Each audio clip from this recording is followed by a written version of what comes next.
Aquaculture అనగానే మనం చేపల పెంపకం గురించి వినుంటాం, రొయ్యల పెంపకం గురించి కూడా వినుంటాం.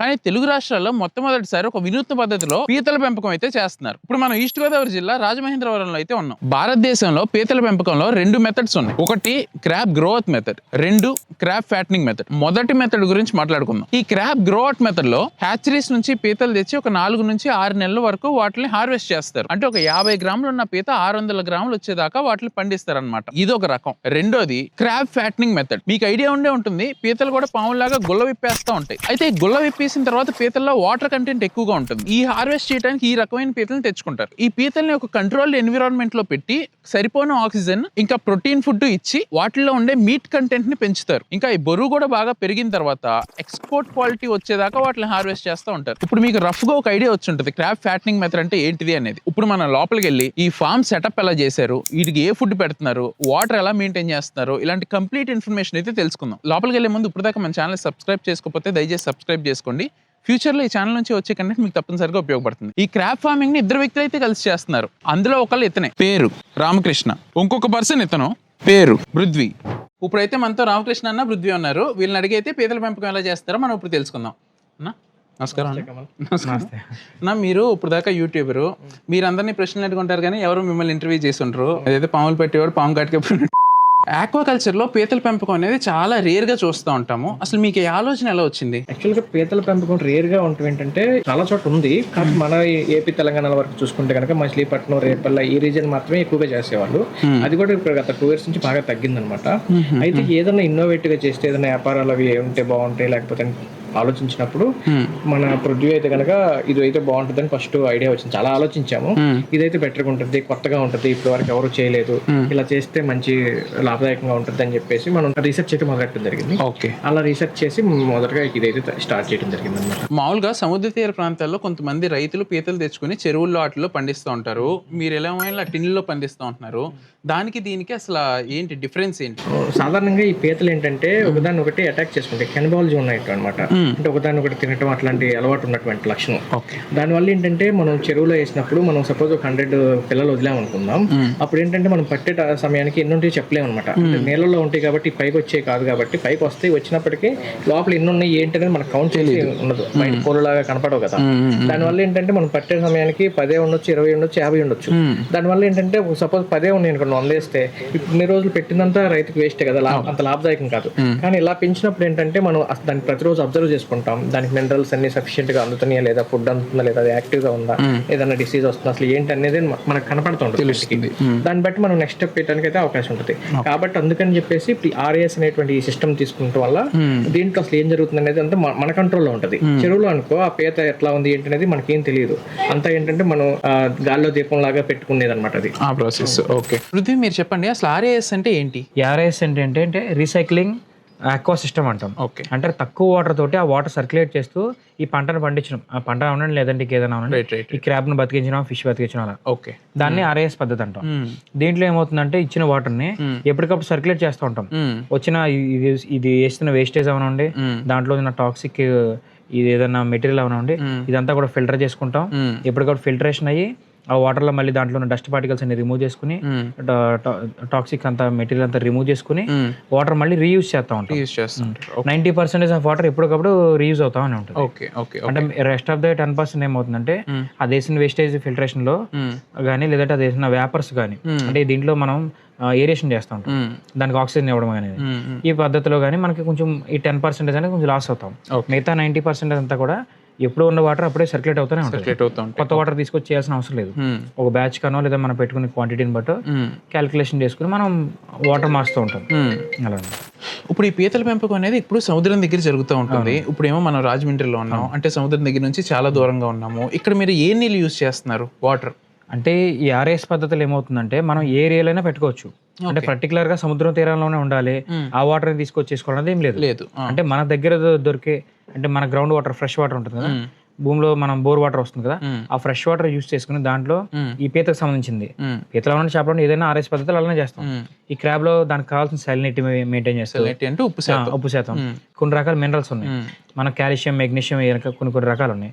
ఇవన్నిటిని మనం మెయింటైన్ చేస్తూ మనం తీసుకున్న ఏదైతే బ్రీడ్ ఉందో, అది ఏదైతే వెరైటీ ఉందో దానికి సూటబుల్ అయ్యే మినరల్స్ మనం యాడ్ చేస్తూ దీన్ని సర్వైవ్ చేస్తాం. ఓకే, ఇప్పుడు మన భారతదేశంలో చూసుకుంటే 4-5 రకాల పీతలు అయితే ఉన్నాయి. ఇప్పుడు మీరు ఆర్ఏఎస్ పద్ధతికి ఏ రకం పీతని యూజ్ చేస్తున్నారు? ఓకే, ఇప్పుడు మన దగ్గర వచ్చేసి బడ్ క్రాబ్ అంటారు, లేదా గ్రీన్ క్రాబ్, పసిపీత, అక్కడ ఉన్నటువంటి లాంగ్వేజ్ బట్టి వాళ్ళకి అనుకూలంగా ఉన్నటువంటి పేరు అయితే వాడుతుంటారు. అయితే మార్కెట్ లో మన దగ్గర చూసుకుంటే కనుక ఒక 3-4 రకాల పీతలు ఎక్కువగా మనం తినడానికి కొనుక్కుంటుంటాం.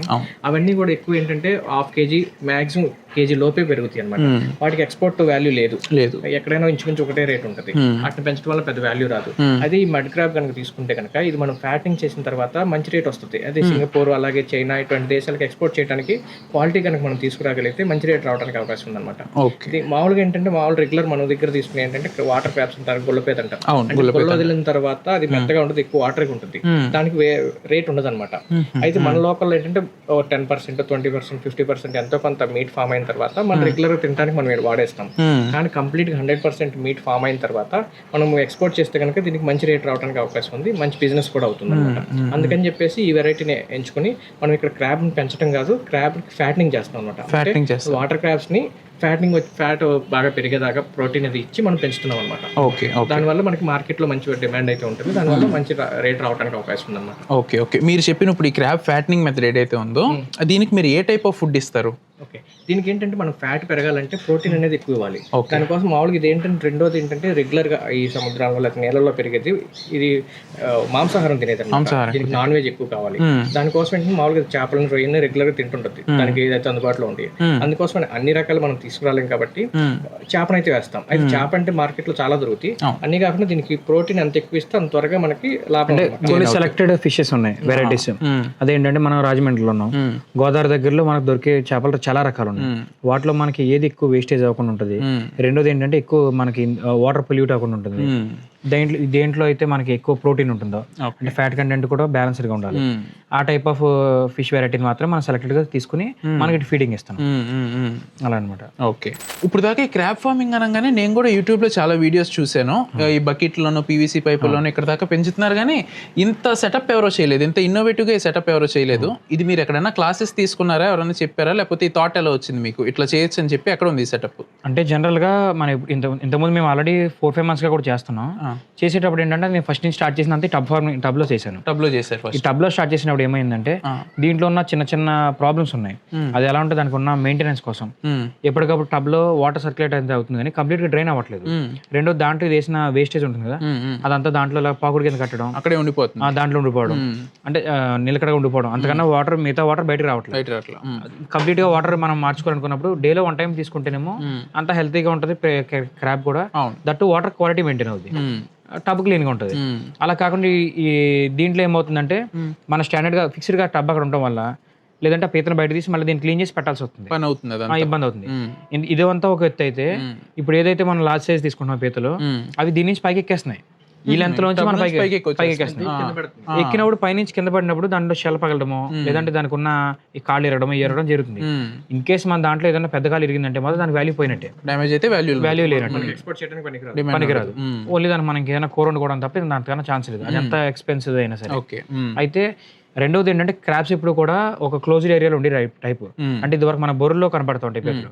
దీన్ని తీసుకొచ్చి మన టబ్ లో ఓపెన్ గా పెట్టేసరికి అదంతా స్ట్రెస్ గ్రోత్ ని అంత ఫ్రీగా ఉండట్లేదు అన్న ఉద్దేశం నాకు అనిపించింది. గ్రోత్ మీద ఎఫెక్ట్ ఉంది. స్ట్రెస్ గురైందంటే ఆటోమేటిక్ గా గ్రోత్ మీద డిఫరెన్స్ పడుతుంది. అయితే ఇప్పుడు దీన్ని ఏం చేసా అంటే నేను ఓపెన్ ఏరియాలో ఉండడం వల్ల ఎప్పుడు కూడా పీత మన వైపే చూస్తుంది తప్ప అది రెస్ట్ లో కూడా ఉండట్లేదు.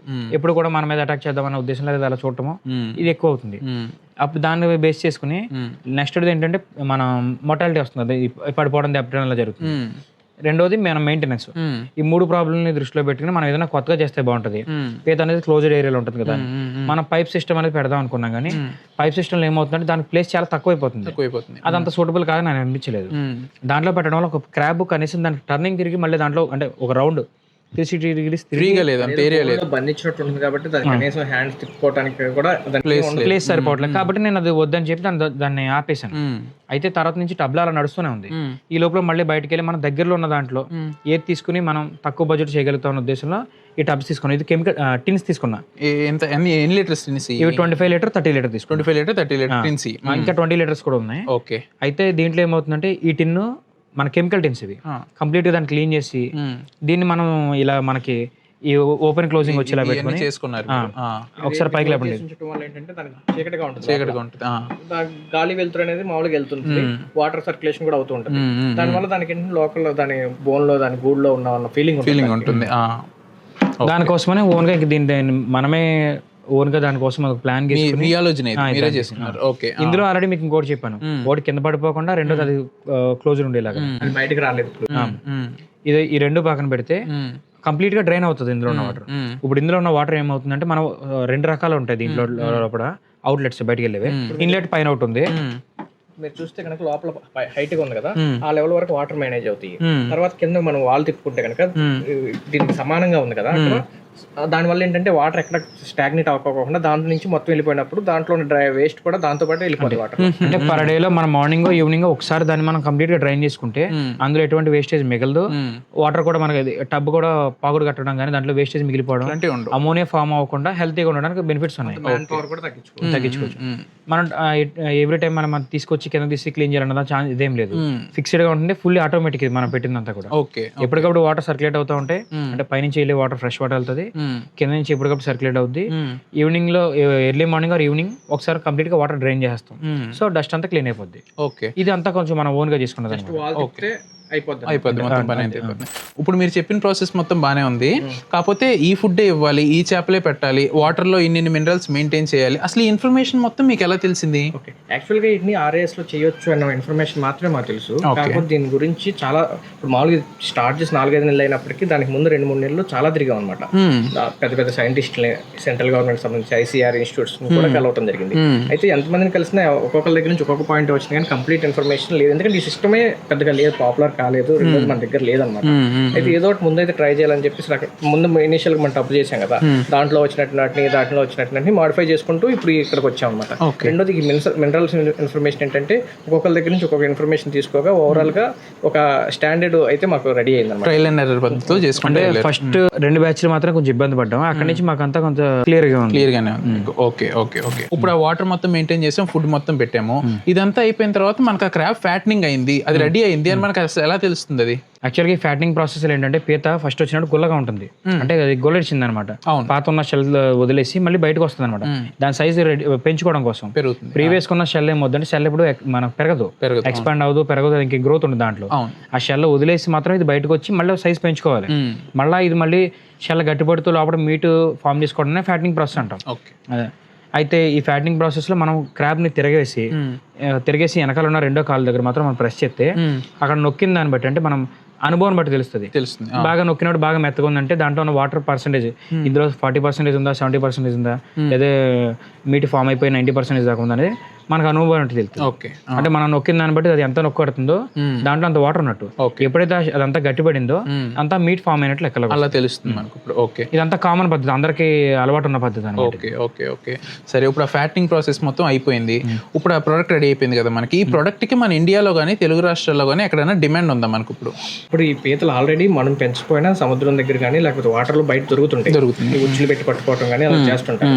వాళ్ళకి ఏంటంటే లోకల్ గా దగ్గరలో వీటినన్నిటిని కొనే వాళ్ళు ఉంటారన్నమాట. రెగ్యులర్ గా ఒక పీత వచ్చినా 2 పీతలు వచ్చినా కొనే వాళ్ళు ఉంటారు, వాళ్ళకి మనం కూడా అమ్మటం జరుగుతుంది. ఇలా మొత్తం కలెక్ట్ అయినటువంటి బల్క్ గా రెడీ అయిన తర్వాత వాళ్ళు ఎక్స్పోర్ట్ చేయడం జరుగుతుంది. మనం ఎన్ని పెంచినా, 1 పెంచినా 2 పెంచినా ఆల్రెడీ బయట ఒకటి దొరికినా 2 దొరికినా కూడా మార్కెట్ అవుతుంది. కాబట్టి మనం ఎన్ని పెంచినా డిమాండ్ అయితే చాలా ఉంటుంది దీనికి. ఓకే. అన్నప్పుడు మీకేమో యూట్యూబ్ ఛానల్ ఉంది, ఆయనకేమో ఒక బిజినెస్ ఉంది, మీరు రోజంతా దీని మీద కాన్సన్ట్రేట్ చేసి చేయటం అయితే అవ్వదు. మరి మీకు ఎట్లా ఇంత సక్సెస్ఫుల్ గా నడుస్తుంది ఇది? అంటే ఇప్పుడు ఈ సెటప్ అంతా మనం సిస్టమ్ రెడీ చేసుకోవడంలో మొత్తం కూడా అంతా ఆటోమేటిక్ చేసుకున్నాము. రెండోది ఫిల్టరేషన్ అంతా కూడా స్టాండర్డ్ గా చేసుకున్నప్పుడు ఫిల్టరేషన్ కరెక్ట్ గా అయితే ఎటువంటి ప్రాబ్లం ఉండదు. రెండోది ఫీడ్ ఇవ్వడానికి, రెండోది మనం ఏదైతే వేస్ట్ ఉందో అది క్లీన్ చేసుకోవడానికి చాలా సింపుల్ గా సెటప్ రెడీ చేసుకున్నాం. కాబట్టి ఓన్లీ ఆ క్లీనింగ్ టైము అలాగే ఫీడింగ్ టైం తప్ప పెద్దగా దీంట్లో పనే ఉండదు అనమాట. దానివల్ల మిగతా ఆ కొంచెం టైం స్పెండ్ చేయటం లేకపోతే మేము ఏమీ అవైలబుల్ లేకపోయినా ఎవరైనా చేసుకోవడానికి సింపుల్ గా ఉంటుంది అది. ఓకే. అంత ఎవరికైనా అర్థమైపోతుంది. ఫుల్లీ ఆటోమేటిక్ ఉండడం వల్ల మనం పర్టికులర్ టైం కేటాయించాల్సిన అవసరం లేకుండా ఎప్పుడైనా మనం చేయాల్సిన వాటర్ రెస్ట్లు కానీ అది ఫీడింగ్ తీసుకుంటుందా లేదని దాని ఒకసారి చెకప్ కానీ ఎర్లీ మార్నింగ్ ఆర్ లేదంటే ఈవినింగ్ నైట్ టైం అని కానీ మన పనులు అయిపోయిన తర్వాత ఏదో ఒక టైంలో మనం ఒక 10 నిమిషాలు ఒక అరగంట టైం కేటాయిస్తుంటే మిగతా అంతా సరిపోతుంది. Okay okay okay. ఇప్పుడు మీరు చేసే ప్రాసెస్ అంతా చాలా బాగుంది, చాలా ఇన్నోవేటివ్గా ఉంది. దీనికి టిన్ సిస్టమ్ అనే ఒక మంచి పేరు కూడా పెట్టారు. అయితే ఇప్పుడు ఇంత ఎఫెక్టివ్గా మన తెలుగు రాష్ట్రాల్లో చేస్తున్న వాళ్ళు అయితే ఇప్పుడు దాకా ఎవరూ లేరు. కానీ తెలుగు రాష్ట్రాల్లో ఎన్ని నేర్చుకోవాలి, క్రాప్ ఫార్మింగ్ నేర్చుకోవాలి అని చాలా మందికి అయితే ఇంట్రెస్ట్ ఉంది. వాళ్ళందరూ బయట రాష్ట్రాలకి అటు ఇటు వెళ్ళి క్లాసులు అన్నీ అటెండ్ అవుతూ ఉంటున్నారు. మీకు ఎలాగో ఇంత నాలెడ్జ్ ఉంది కాబట్టి, ఇంత సెటప్ ఉంది కాబట్టి, ఏమన్నా ఆన్లైన్ క్లాసులు కానీ లేకపోతే క్లాసెస్ కానీ ఏమన్నా కండక్ట్ చేసే ఆలోచన ఏమన్నా ఉందా మీకు? ప్రస్తుతం సలహాల వరకు అయితే ఒక వాట్సాప్ కాంటాక్ట్ నెంబర్ ఇస్తాము. ఓకే. దాంట్లో మీరు అంటే డీటెయిల్గా అడగగలిగితే, అంటే మీరు అడిగిన క్వశ్చన్ ఏదన్నా కూడా కంప్లీట్గా డీటెయిల్గా అడగగలిగితే దాంట్లో మేము ఏదో ఒక టైంలో ఫ్రీ టైంలో చూసుకుని ఇంకా అందరికీ రెస్పాండ్ అవుతాం. అంటే రెస్పాండ్ ఎందుకు అవ్వలేదు అనే దానికి మళ్ళీ ఆన్సర్ ఉండదు. ఎందుకంటే ఎక్కువ మంది ఇప్పుడు ఆల్రెడీ చాలా మంది మాకు ఇన్స్టాగ్రామ్లో చాలా ఎక్కువ మంది మెసేజ్ చేశారు. వాట్సాప్ నెంబర్ అనేసరికి అందరూ అడుగుతారు. మీరు పర్టికులర్గా చేసుకునే ఉద్దేశం ఉందని అనుకున్నప్పుడు డీటెయిల్గా అడిగితే మేము ఫ్రీ టైంలో ఏదో ఒక వాయిస్ మెసేజ్ పెట్టడమో దానికి సంబంధించి మీకు డేటా ఇవ్వడమో చేస్తాం. లేదంటే ఇంకేదైనా క్లాసులు అనేది ఇంకేదైనా మేము ప్లాన్ చేయాలి, అసలు ఇప్పటివరకు అనుకోలేదు. అసలు ఎలా స్టార్ట్ చేయాలనేది కూడా మాకు అంతవరకు తర్వాత ఏమైనా ఐడియా వస్తే అదే షేర్ చేసి దాన్ని బట్టి మీకు ఏంటంటే ఏమన్నా చెప్తానికి అవకాశం ఉంటుంది. Okay okay okay. ఇంత బిజీ టైంలో కూడా మీ టైం మాకు ఇచ్చి మీ టిన్ సిస్టమ్ గురించి మాకు ఎక్స్ప్లెయిన్ చేసినందుకు థ్యాంక్ యూ సో మచ్. మీకు ఈ వీడియో ఎక్కడ దాకా చూసారంటే ఈ వీడియో మీకు నచ్చిందని అనుకుంటున్నాను. మీలో కూడా ఎవరికైనా క్రాప్ ఫార్మింగ్ మీద ఇంట్రెస్ట్ ఉంటే స్క్రీన్ మీద ఇచ్చిన వాట్సాప్ నెంబర్కి వాట్సాప్ చేయండి. ఇలాంటి మరిన్ని అగ్రికల్చర్ రిలేటెడ్ ఇన్ఫర్మేషన్ వీడియోస్ కోసం ఈ ఛానల్ని సబ్స్క్రైబ్ చేసుకోండి. Thank you.